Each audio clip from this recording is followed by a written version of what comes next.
নমস্কার, আমার চ্যানেলে সকলকে স্বাগত জানাই। আজকে আমি তোমাদের শোনাবো রবীন্দ্রনাথ ঠাকুরের লেখা গল্প কাবুলিওয়ালা। আমার 5 বছরের ছোট মেয়ে মিনি একদণ্ড কথা না কহিয়া থাকিতে পারে না। পৃথিবীতে জন্মগ্রহণ করিয়া ভাষা শিক্ষা করিতে সে কেবল 1 বৎসরকাল ব্যয় করিয়াছিল। তাহার পর হইতে যতক্ষণ সে জাগিয়া থাকে এক মুহূর্ত মৌনভাবে নষ্ট করে না। তাহার মা অনেক সময় ধমক দিয়া তাহার মুখ বন্ধ করিয়া দেয়, কিন্তু আমি তাহা পারি না। মিনি চুপ করিয়া থাকিলে এমনই অস্বাভাবিক দেখিতে হয় যে সে আমার বেশিক্ষণ সহ্য হয় না। এই জন্য আমার সঙ্গে তাহার কথোপকথনটা একটু উৎসাহের সহিত চলে। সন্ধ্যাবেলায় আমার নোবেলের ৭৫ পরিচ্ছদে হাত দিয়েছি এমন সময় মিনি আসিয়া আরম্ভ করিয়া দিল, বাবা, রামদয়াল দারোয়ান কাকা কৌকা বলেছিল কাককে। সে কিচ্ছু জানে না। না, আমি পৃথিবীতে ভাষার বিভিন্নতা সম্বন্ধে তাহাকে জ্ঞান দান করিতে প্রবৃত্ত হইবার পূর্বেই সে দ্বিতীয় প্রসঙ্গে উপনীত হইল। দেখো বাবা, ভোলা বলছিল আকাশে হাতি সুর দিয়ে জল ফেলে, তাই বৃষ্টি হয়। মাগো, ভোলা এত মিছিমিছি বকতে পারে? কেবলই বকে, দিনরাত বকে। এই সম্বন্ধে আমার মতামতের জন্য কিছুমাত্র উপেক্ষা না করিয়া হঠাৎ জিজ্ঞাসা করিয়া বসিল, বাবা, মা তোমার কে হয়? মনে মনে কহিলাম, শ্যালিকা। মুখে কহিলাম, মিনি, তুমি ভোলার সঙ্গে খেলা করোগে যাও, এখন আমার কাজ আছে। সে তখন আমার লিখিবার টেবিলের স্পার্শে আমার পায়ের কাছে বসিয়া নিজের 2 হাঁটু ও হাত লইয়া অতি দ্রুত উচ্চারণে আগডুম বাগডুম খেলিতে আরম্ভ করিল। আমার ৭৫ পরিচ্ছদে প্রতাপ সিংহ তখন কাঞ্চনমালাকে লইয়া অন্ধকার রাত্রে কারাগারের উচ্চ বাতায়ন হইতে নিম্নবর্তী নদীর জলে ঝাঁপ দিয়া পড়িতেছেন। আমার ঘর পথের ধারে। হঠাৎ মিনি আগডুম বাগডুম খেলা রাখিয়া জানালার ধারে ছুটিয়া গেল এবং চিৎকার করিয়া কাকে ডাকতে গেল, কাবুলিওয়ালা, ও কাবুলিওয়ালা। ময়লা ঢিলে কাপড় পরা, পাগড়ি মাথায়, ঝুলি ঘাড়ে, হাতে গোটা 2-4 আঙুরের বাক্স, এক লম্বা কাবুলিওয়ালা মৃদু মন্দ গমনে পথ দিয়া যাইতেছিল। তাহাকে দেখিয়া আমার কন্যা রত্নের কিরূপ ভাবোদয় হইল বলা শক্ত। তাহাকে ঊর্ধ্বশ্বাসে ডাকাডাকি আরম্ভ করিয়া দিল। আমি ভাবিলাম এখনই ঝুলি ঘাড়ে একটা আপদ আসিয়া উপস্থিত হইবে, আমার ৭৫ পরিচ্ছদ আর শেষ হইবে না। কিন্তু মিনি চিৎকারে যেমনি কাবুলিওয়ালা হাসিয়া মুখ ফিরাইল এবং আমাদের বাড়ির দিকে আসিতে লাগিল, অমনি সে ঊর্ধ্বশ্বাসে অন্তঃপুরে দৌড় দিল।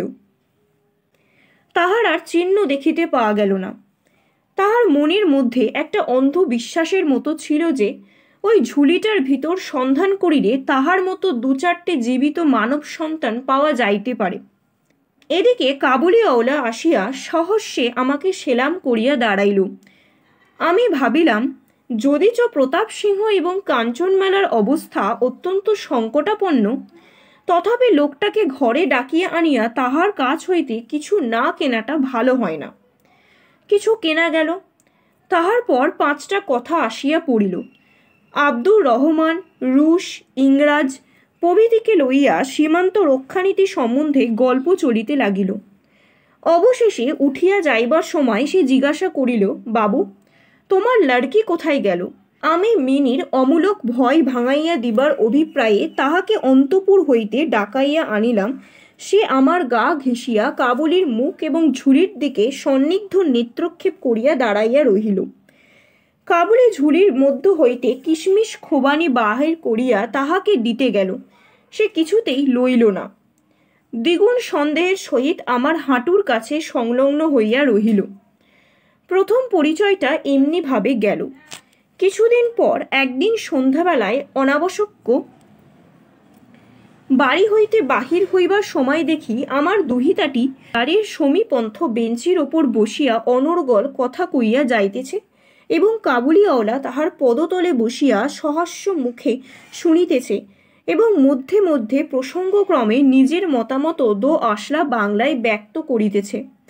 মিনির পঞ্চবর্ষীয় জীবনের অভিজ্ঞতায় বাবা ছাড়া এমন ধৈর্যবান শ্রোতা সে কখনো পায় নাই। আবার দেখি তাহার ক্ষুদ্র আঁচল বাদাম কিশমিশে পরিপূর্ণ। আমি কাবুলি অওলাকে কহিলাম, উহাকে এসব কেন দিয়েছ? অমন আর দিও না বলিয়া পকেট হইতে একটা আধুলি লইয়া তাহাকে দিলাম। শেষ অসংকোচে আধুলি গ্রহণ করিয়া ঝুলিতে পড়িল। বাড়িতে ফিরিয়া আসিয়া দেখি সেই আধুলিটি লইয়া 16 আনা গোলযোগ বাঁধিয়া গেছে। মিনির মা একটা শ্বেত চকচকে গোলাকার পদার্থ লইয়া ভৎসনার স্বরে মিনিকে জিজ্ঞাসা করিতেছে, তুই এ আধুলি কোথায় পেলি? মিনি বলিতেছে, কাবুলিওয়ালা দিয়েছে। তাহার মা বলিতেছেন, কাবুলিওয়ালার কাছ হইতে আধুলি তুই কেন নিতে গেলি? মিনি ক্রন্ধনের উপক্রম করিয়া কহিল, আমি চাইনি, সে আপনিই দিলে। আমি আসিয়া মিনিকে তাহার আসন্ন বিপদ হইতে উদ্ধার করিয়া বাহিরে লইয়া গেলাম। সংবাদ পাইলাম কাবুলিওয়ালার সহিত মিনির এই যে দ্বিতীয় সাক্ষাৎ তাহা নহে, ইতিমধ্যে সে প্রায় প্রত্যহ আসিয়া পেস্তা বাদাম ঘুষ দিয়া মিনির ক্ষুদ্র লুব্ধ হৃদয়টুকু অনেকটা অধিকার করিয়া লইয়াছে। দেখিলাম এই দুটি বন্ধুর মধ্যে গুটি কতক বাঁধা কথা এবং ঠাট্টা প্রচারিত আছে। যথা রহমত দেখিবা মাত্র আমার কন্যা হাসিতে হাসিতে জিজ্ঞাসা করিত, কাবুলিওয়ালা ও কাবুলিওয়ালা, তোমার ও ঝুলির ভিতর কি? রহমত একটা অনাবশ্যক চন্দ্রবিন্দু যোগ করিয়া হাসিতে হাসিতে উত্তর দিত, হাতি। অর্থাৎ তাহার ঝুলির ভিতর যে একটা আস্ত হাতি আছে, এইটি তাহার পরিহাসের সূক্ষ্ম মর্ম। খুব যে বেশি সূক্ষ্ম তাহা বলা যায় না, তথাপি এই পরিহাসে উভয়ই বেশ একটু কৌতুক অনুভব করিত এবং শরৎকালের প্রভাতে একটি বয়স্ক এবং অপ্রাপ্তবয়স্ক শিশুর সরল হাস্য দেখিয়া আমারও বেশ লাগিত। উহাদের মধ্যে আরও একটা কথা প্রচারিত ছিল। রহমত মিনিকে বলিত, খোকি, তুমি শ্বশুরবাড়ি কখনো যাবে না। বাঙালির ঘরের মেয়ে আজন্মকাল শ্বশুরবাড়ি শব্দটার সহিত পরিচিত, কিন্তু আমরা কিছু একালে ধরনের লোক হওয়াতেই শিশু মেয়েকে শ্বশুরবাড়ির সম্বন্ধে সজ্ঞান করিয়া তোলা হয় নাই। এজন্য রহমতের অনুরোধটা সে পরিষ্কার বুঝিতে পারিত না। অথচ কথাটার কোনো একটা জবাব না দিয়া চুপ করিয়া থাকা নিতান্ত তাহার স্বভাব বিরুদ্ধ। সে উল্টাইয়া জিজ্ঞাসা করিত, তুমি শ্বশুরবাড়ি যাবে? রহমত কাল্পনিক শ্বশুরের প্রতি প্রকাণ্ড মোটামুটি আস্ফালন করিয়া বলিত, আমি শ্বশুরকে মারবে। শুনিয়া মিনি শ্বশুর নামক কোনো একটা অপরিচিত জীবের দুরাবস্থা কল্পনা করিয়া অত্যন্ত হাসিত। এখন শুভ্র শরৎকাল। প্রাচীনকালে এই সময়ে রাজারা দিগ্বিজয়ে বাহির হইতেন। আমি কলিকাতা ছাড়িয়া কখনো কোথাও যাই নাই, কিন্তু সেজন্য আমার মনটা পৃথিবীময় ঘুরিয়া বেড়ায়। আমি যেন আমার ঘরের কোণে চিরপ্রবাসী, বাহিরের পৃথিবীর জন্য আমার সর্বদা মন কেমন করে। একটা বিদেশের নাম শুনিলেই অমনি আমার চিত্ত ছুটিয়া যায়, তেমনি বিদেশি লোক দেখিলেই অমনি নদী পর্বত অরণ্যের মধ্যে একটা কুটিরের দৃশ্য মনে উদয় হয় এবং একটা উল্লাসপূর্ণ স্বাধীন জীবনযাত্রার কথা কল্পনায় জাগিয়া ওঠে। এদিকে আবার আমি এমনি উদ্ভিজ্জ প্রকৃতি যে আমার কোনটুকু ছাড়িয়া একবার বাহির হইতে গেলে মাথায় বজ্রাঘাত হয়। এই জন্য সকালবেলায় আমার ছোট্ট ঘরের টেবিলের সামনে বসিয়া এই কাবুলির সঙ্গে গল্প করিয়া আমার অনেকটা ভ্রমণের কাজ হইত। দুই ধারে বন্ধুর দুর্গম দগ্ধ রক্তবর্ণ উচ্চ গিরি শ্রেণী, মধ্যে সংকীর্ণ মরুপথ, বোঝাই করা উষ্ঠের শ্রেণী চলিয়াছে। পাগড়ি পরা বণিক ও পথিকেরা কেহ বা উঠের পরে, কেহ বা পদব্রজে, কাহারও বা হাতে বর্ষা, কাহারও বা হাতে সেকালে চক্কি ঠোঙা বন্দুক কাবুলি। মেঘ মন্দ্রস্বরে ভাঙা বাংলার স্বদেশের গল্প করিত, আর এই ছবি আমার চোখের সম্মুখ দিয়া চলিয়া যাইত। মিনির মা অত্যন্ত শঙ্কিত স্বভাবের লোক। রাস্তায় একটা শব্দ শুনিলে তাহার মনে হয় পৃথিবীর সমস্ত মাতাল আমাদের বাড়িটাই বিশেষ্য লোক করিয়া ছুটিয়া আসিতেছে। এই পৃথিবীটা যে সর্বত্রই চোর ডাকাত মাতাল সাপ বাঘ ম্যালেরিয়া শুয়োপোকা আরশোলা এবং গোড়ার দ্বারা পরিপূর্ণ, এতদিন পৃথিবীতে বাস করিয়াও সে বিভীষিকা তাহার মন হইতে দূর হইয়া যায় নাই। রহমত কাবুলি সম্বন্ধে তিনি সম্পূর্ণ নিঃসংশয় ছিলেন না। তাহার প্রতি বিশেষ দৃষ্টি রাখিবার জন্য তিনি আমাকে বারবার অনুরোধ করিয়াছিলেন। আমি তাহার সন্দেহ হাসিয়া উড়াইয়া দিবার চেষ্টা করিলে তিনি পর্যায়ক্রমে আমাকে গুটি কতক প্রশ্ন করিলেন। কখনো কি কাহারও ছেলে চুরি যায় না? কাবুল দেশে কি দাস ব্যবস্থা নেই? একজন প্রকাণ্ড কাবুলির পক্ষে একটি ছোট ছেলে চুরি করিয়া লইয়া যাওয়া একেবারেই কি অসম্ভব? আমাকে মানিতে হইল ব্যাপারটা যে অসম্ভব তাহা নহে, কিন্তু অবিশ্বাস্য। বিশ্বাস করিবার শক্তি সকলের সমান নহে, এই জন্য আমার স্ত্রীর মনে ভয় রহিয়া গেল। কিন্তু তাই বলিয়া বিনা দোষে রহমতকে আমাদের বাড়িতে আসিতে নিষেধ করিতে পারিলাম না। প্রতি বৎসর মাঘ মাসের মাঝামাঝি রহমত দেশে চলিয়া যায়। এই সময়টা সমস্ত পাওনার টাকা আদায় করিবার জন্য সে বড় ব্যস্ত থাকে। বাড়ি বাড়ি ফিরিতে হয়, কিন্তু তবু একবার মিনিকে দর্শন দিয়া যায়। দেখিলে বাস্তবিক মনে হয় উভয়ের মধ্যে যেন একটা ষড়যন্ত্র চলিতেছে। সকালে যেদিন আসিতে পারি না সেদিন দেখি সন্ধ্যার সময় আসিয়াছে। অন্ধকার ঘরে কোণে সেই ঢিলে ঢালা জামা পায়জামা পরা সেই ঝোলা ঝুলি অওলা লম্বা লোকটাকে দেখিলে বাস্তবিক হঠাৎ মনের ভিতরে একটা আশঙ্কা উপস্থিত হয়। কিন্তু যখন দেখি মিনি কাবুলিওয়ালা ও কাবুলিওয়ালা করিয়া হাসিতে হাসিতে ছুটিয়া আসে এবং দুই অসমবয়সী বন্ধুর মধ্যে পুরাতন সরল পরিহাস চলিতে থাকে, তখন সমস্ত হৃদয় প্রসন্ন হইয়া ওঠে। একদিন সকালে আমার ছোট ঘরে বসিয়া প্রুফশিট সংশোধন করিতেছি। বিদায় লইবার পূর্বে আজ 2-3 দিন হইতে শীতটা খুব কনকনে হইয়া উঠিয়াছে। চারিদিকে একেবারে হিহিকার পড়িয়া গিয়াছে। জানালা ভেদ করিয়া সকালের রৌদ্রটি টেবিলের নিচে আমার পায়ের ওপর আসিয়া পড়িয়াছে। সেই উত্তাপটুকু বেশ মধুর বোধ হইতেছে। বেলা বোধ করি 8টা হইবে। কথায় গলা বন্ধ জড়ানো উষাচরগণ প্রাতঃভ্রমণ সমাধা করিয়া প্রায় সকলে ঘরে ফিরিয়া আসিয়াছে। এমন সময় রাস্তায় ভারী একটা গোল শোনা গেল। চাহিয়া দেখি আমাদের রহমতকে 2 পাহারাওয়ালা বাঁধিয়া লইয়া আসিতেছে। তাহার পশ্চাতে কৌতূহলী ছেলের দল চলিয়াছে। রহমতের গাত্র বস্ত্রে রক্তচিহ্ন এবং একজন পাহারাওয়ালার হাতে রক্তাক্ত ছোড়া। আমি দ্বারের বাহিরে গিয়া পাহারাওয়ালাকে দাঁড় করাইলাম। জিজ্ঞাসা করিলাম ব্যাপারটা কি।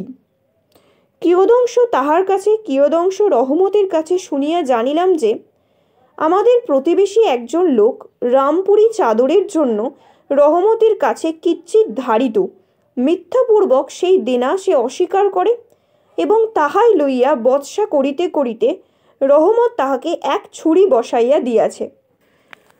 রহমত সেই মিথ্যাবাদীর উদ্দেশ্যে নানারূপ অসভ্য গালি দিতেছে। এমন সময় কাবুলিওয়ালা ও কাবুলিওয়ালা করিয়া ডাকিতে ডাকিতে মিনি ঘর হইতে বাহির হইয়া আসিল। রহমতের মুখ মুহূর্তের মধ্যে কৌতুক হাস্যে প্রফুল্ল হইয়া উঠিল।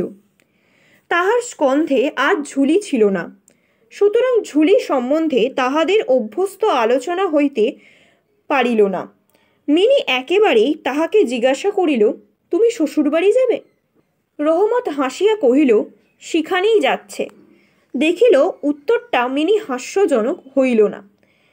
তখন হাত দেখাইয়া বলিল, শ্বশুরাকে মারিতাম, কিন্তু কি করিব, হাত বাঁধা।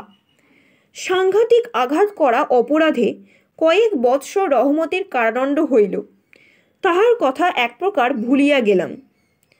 আমরা যখন ঘরে বসিয়া চির অভ্যস্ত মতো নিত্য কাজের মধ্যে দিয়ে দিনের পর দিন কাটাইতাম, তখন একজন স্বাধীন পর্বতচারী পুরুষ কারা প্রাচীরের মধ্যে যে কেমন করিয়া বর্ষ যাপন করিতেছে তাহা আমাদের মনে উদয় হইত না। আর চঞ্চল হৃদয়া মিনির আচরণ যে অত্যন্ত লজ্জাজনক তাহা তাহার বাপকেও স্বীকার করিতে হয়। সে স্বচ্ছন্দে তাহার পুরাতন বন্ধুকে বিস্মৃত হইয়া প্রথমে নবী সহিসের সহিত সখ্য স্থাপন করিল।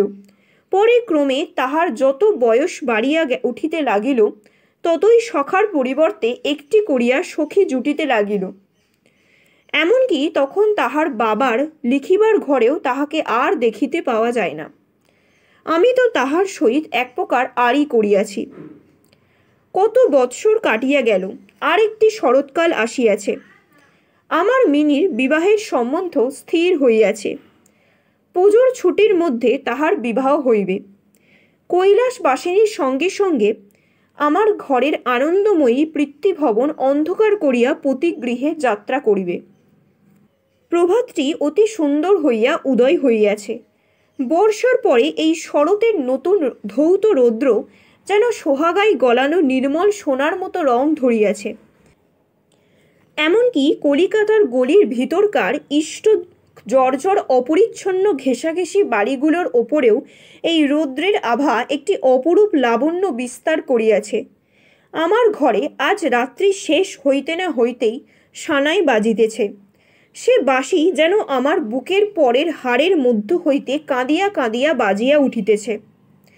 করুণ ভৈরবী রাগিণীতে আমার আসন্ন বিচ্ছেদ ব্যথাকে শরতের রৌদ্রের সহিত সমস্ত বিশ্ব জগৎময় ব্যাপ্ত করিয়া দিতেছে। আজ আমার মিনির বিবাহ। সকাল হইতে ভারী গোলমাল, লোকজনের আনাগোনা, উঠানে বাঁশ বাঁধিয়া পাল খাটানো হইতেছে। বাড়ির ঘরে ঘরে এবং বারান্দায় ঝাড় টাঙাইবার ঠুং ঠাং শব্দ হইতেছে। হাঁক ডাকের সীমা নাই। আমি আমার লিখিবার ঘরে বসিয়া হিসাব দেখিতেছি। এমন সময় রহমত আসিয়া সেলাম করিয়া দাঁড়াইল। আমি প্রথমে তাহাকে চিনিতে পারিলাম না। তাহার সেই ঝুলি নাই, তাহার সেই লম্বা চুল নাই, তাহার শরীরে পূর্বের মতো সে তেজ নাই। অবশেষে তাহার হাসি দেখিয়া তাহাকে চিনিলাম। কহিলাম, কিরে রহমত, কবে আসিলি? সে কহিল, কাল সন্ধ্যাবেলা জেল হইতে খালাস পাইয়াছি। কথাটা শুনিয়া কেমন কানে খট করিয়া উঠিল। কোনো খুনিকে কখনো প্রত্যক্ষ দেখি নাই। তাকে দেখিয়া সমস্ত অন্তঃকরণ যেন সংকুচিত হইয়া গেল। আমার ইচ্ছা করিতে লাগিল আজিকার এই শুভ দিনে এই লোকটাকে এখান হইতে গেলেই ভালো হয়।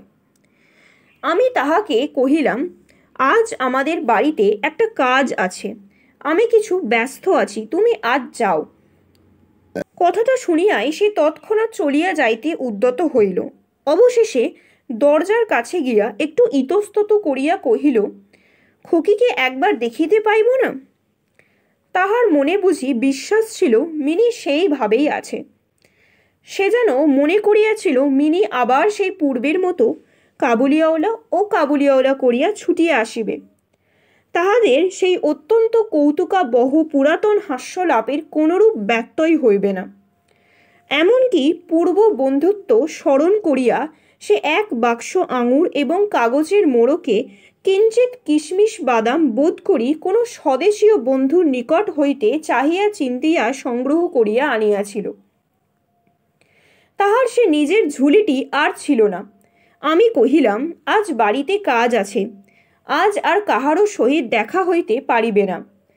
সে যেন কিছু ক্ষুণ্ণ হইল।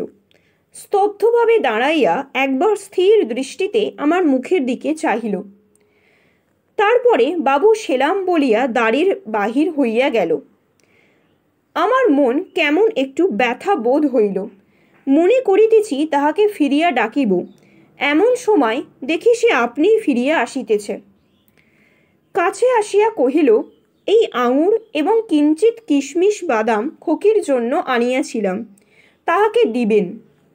আমি সেগুলি লইয়া দাম দিতে উদ্যত হইলে সে হঠাৎ আমার হাত চাপিয়া ধরিল।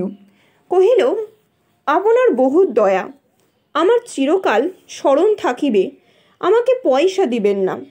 বাবু, তোমার যেমন একটি লড়কি আছে তেমনি দেশে আমারও একটি লড়কি আছে। আমি তাহারই মুখখানি স্মরণ করিয়া তোমার খুকির জন্য কিছু কিছু মেওয়া হাতে লইয়া আসি। আমি তো সওদা করতে আসি না।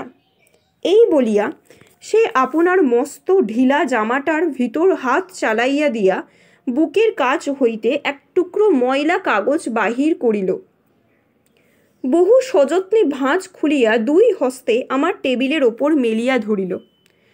দেখিলাম কাগজের ওপর একটি ছোট হাতের ছাপ, ফটোগ্রাফ নহে, তেলের ছবি নহে, হাতে খানিকটা ভূষা মাখাইয়া কাগজের ওপর তাহার চিহ্ন ধরিয়া লইয়াছে। কন্যার এই স্মৃতি চিহ্নটুকু বুকের কাছে লইয়া রহমত প্রতি বৎসর কলিকাতার রাস্তায় মেওয়া বেচিতে আসে। যেন সেই সুকোমল ক্ষুদ্র শিশু হস্তটুকুর স্পর্শখানি তাহার বিরাট বিরহী বক্ষের মধ্যে সুধা সঞ্চার করিয়া রাখে। দেখিয়া আমার চোখ ছলছল করিয়া আসিল।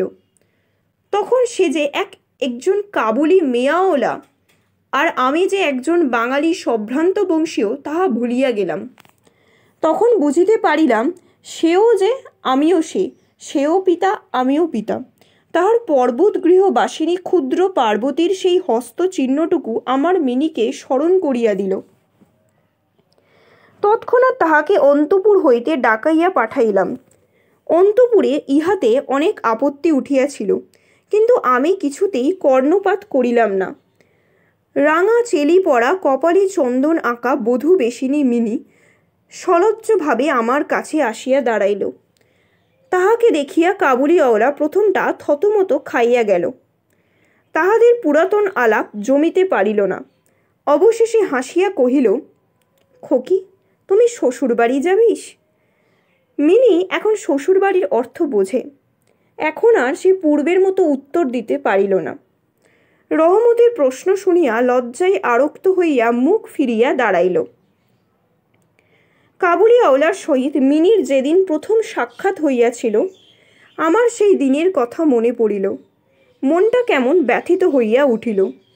মিনি চলিয়া গেলে একটা গভীর দীর্ঘ নিঃশ্বাস ফেলিয়া রহমত মাটিতে বসিয়া পড়িল। সে হঠাৎ স্পষ্ট বুঝিতে পারিল তাহার মেয়েটিও ইতিমধ্যে এইরূপ বড় হইয়াছে। তাহার সঙ্গেও আবার নতুন করিয়া আলাপ করিতে হইবে। তাহাকে পূর্বের মতন আর তেমনিটি করিয়া পাইবে না। এই 8 বৎসরে তাহার কি হইয়াছে তাই বা কে জানে। সকালবেলার শরতের স্নিগ্ধ রৌদ্র কিরণের মধ্যে সানাই বাজিতে লাগিল। রহমত কলিকাতার এক গলির ভিতর বসিয়া আফগানিস্তানের এক মরু পর্বতের দৃশ্য দেখিতে লাগিল। আমি একখানি নোট লইয়া তাহাকে দিলাম। বলিলাম, রহমত, তুমি দেশে তোমার মেয়ের কাছে ফিরিয়া যাও। তোমাদের মিলন সুখে আমার মিনির কল্যাণ হোক। এই টাকাটা দান করিয়া হিসেব হইতে উৎসব সমারোহের একটা অঙ্গ ছাঁটিয়া দিতে হইল। যেমন মনে করিয়াছিলাম তেমনি করিয়া ইলেকট্রিক আলো জ্বালাইতে পারিলাম না। গড়ের বাদ্যও আসিল না। অন্তপুরে মেয়েরা অত্যন্ত অসন্তোষ প্রকাশ করিতে লাগিলেন, কিন্তু মঙ্গল আলোকে আমার শুভ উৎসব উজ্জ্বল হইয়া উঠিল। আমাদের আজকের গল্প এই পর্যন্তই। গল্পটি কেমন লাগলো তোমরা অবশ্যই কমেন্টে জানিও। চ্যানেলটিকে লাইক, শেয়ার অ্যান্ড সাবস্ক্রাইব করো। চ্যানেলটির পাশে থেকো, ফলো করো। Thank you for watching.